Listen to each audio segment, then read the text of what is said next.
Fala galera, análise de Fortaleza 2, Botafogo 2, jogo atrasado aí pela 29ª rodada do Brasileirão. E antes de começar a análise, fica meu pedido para você se inscrever no canal e me ajudar a chegar aí nos 120 inscritos. Peço também o seu like, que você compartilhe o vídeo para o YouTube divulgar mais esta análise e aguenta aí 5 minutinhos comigo para ter um belo raio-x dessa partida.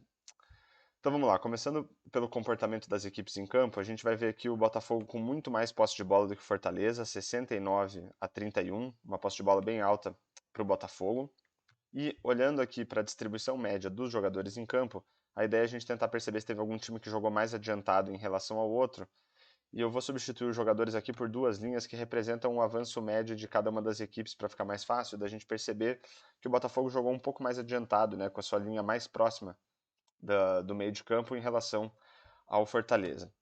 Em termos de concentração de jogadas, a gente vai ver um equilíbrio nos campos ofensivos, né? Então do total de jogadas da partida, 11% foram do Botafogo no seu campo de ataque e 9% do Fortaleza, mas o Botafogo, né, com essa posse de bola bem superior que teve, dominou o meio de campo, né? Então 34% do total de jogadas da partida foram do Botafogo no seu campo ofensivo e contra 17% do Fortaleza. E para a gente fechar essa primeira parte da análise, aqui a gente tem um gráfico que mostra aí o domínio de cada uma das equipes ao longo dos 90 minutos de jogo. Então a gente vai ver mais barras brancas do que barras azuis, né, mostrando aí que o Botafogo dominou mais a partida.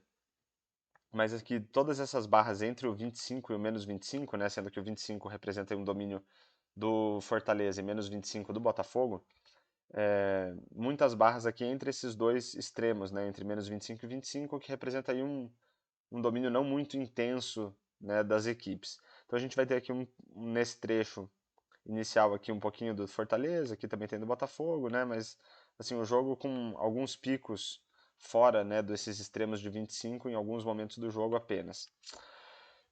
Se a gente considerar que é, o mando de campo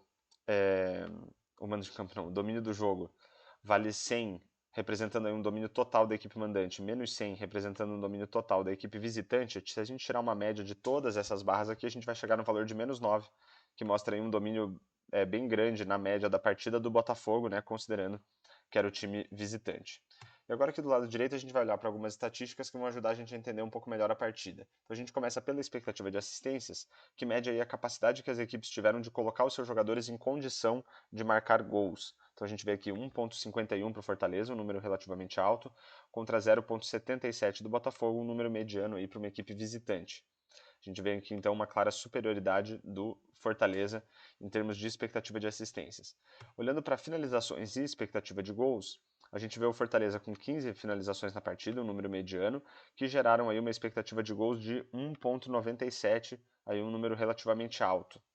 A expectativa de gols é uma estatística que ajuda a gente a estimar o número de gols que uma equipe deveria ter marcado com base na qualidade das oportunidades criadas. A gente vê aí o Fortaleza com um número bem bom. Pelo lado do Botafogo foram 9 finalizações, um número baixo, que também corresponderam aí a um número baixo de expectativa de gols, 0,67. Então a gente vê o Fortaleza com uma superioridade em termos de finalizações e uma superioridade ainda maior em termos de expectativa de gols. Mas olhar para o número de finalizações não diz muito para a gente sobre a qualidade das finalizações, então para isso a gente vai olhar para a expectativa de gols pós-chute, que considera aí, né, para a gente estimar o número de gols que uma equipe deveria ter marcado, considera também a qualidade das finalizações. E aí a expectativa de gols do Fortaleza sobe para 2,64 e do Botafogo cai aqui drasticamente para 0,09, né? Então, um número bem alto para o Fortaleza, um número bem baixo para o Botafogo e uma superioridade aí gigantesca do Fortaleza. A gente só precisa lembrar aqui que um dos gols do Botafogo foi um gol contra, e aí não entra na estatística com expectativa de gols, né, já que é um gol contra. Se a gente olhar para a diferença entre a expectativa de gols pós-chute e a expectativa de gols, a gente vai ter uma dimensão do desempenho dos ataques, do desempenho das equipes nas finalizações. A gente vai ver aqui um número bom para o Fortaleza de 0,67, né? Então, com base na qualidade das finalizações, a equipe conseguiu elevar a sua expectativa de gols de 1,97 para 2,64, então um bom desempenho do Fortaleza nas finalizações, e pelo lado do Botafogo justamente o contrário, né? Um valor aqui de menos 0,58, que mostra aí um desempenho bem ruim, bem fraco do Botafogo nas finalizações. E quando a gente compara a expectativa de gols pós-chute com o número de gols marcados, a gente vai ter uma ideia do desempenho dos goleiros na partida, só lembrando aqui de novo que um dos gols do Botafogo acaba não entrando na estatística de expectativa de gols pós-chute. Então a gente vai ver que a expectativa era que o Fortaleza marcasse 2,64 gols e marcou 2 gols.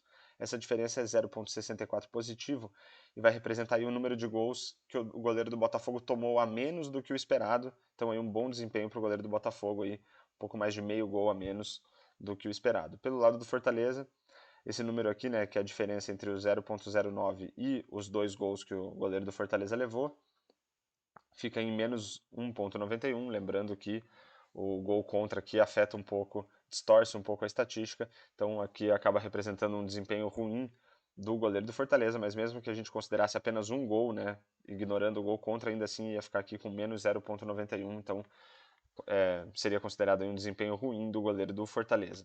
E para fechar nossa análise, se a gente olhar para todas as estatísticas, desde expectativa de assistências até número de gols marcados, a gente vai ter uma ideia do desempenho das equipes. Então aqui pelo lado do Fortaleza a gente vê várias estatísticas com 4 ou 5 estrelas e poucas estatísticas aqui com menos, né? A gente tem finalizações com 3 estrelas e o desempenho do goleiro com 1 estrela. Pelo lado do Botafogo, a gente tem 2 estatísticas com 4 estrelas, uma com 3 e as outras aqui com 2 ou 1 estrela apenas. Então fica nítido aí um desempenho melhor do time do Fortaleza do que do Botafogo. Então aí no frigir dos ovos, acho que esse empate ficou de ótimo tamanho para o Botafogo, né, já que através dos números aí a gente vê um desempenho pior em relação ao Fortaleza, por mais que o Botafogo tenha tido mais posse de bola e ter dominado o jogo aí na média em relação ao Fortaleza. Então, fechamos aí mais uma análise de Fortaleza 2, Botafogo 2. Espero que vocês tenham gostado e fica meu pedido novamente para você se inscrever no canal, deixar um comentário, um like e compartilhar esse vídeo para o YouTube divulgar mais esta análise e falou!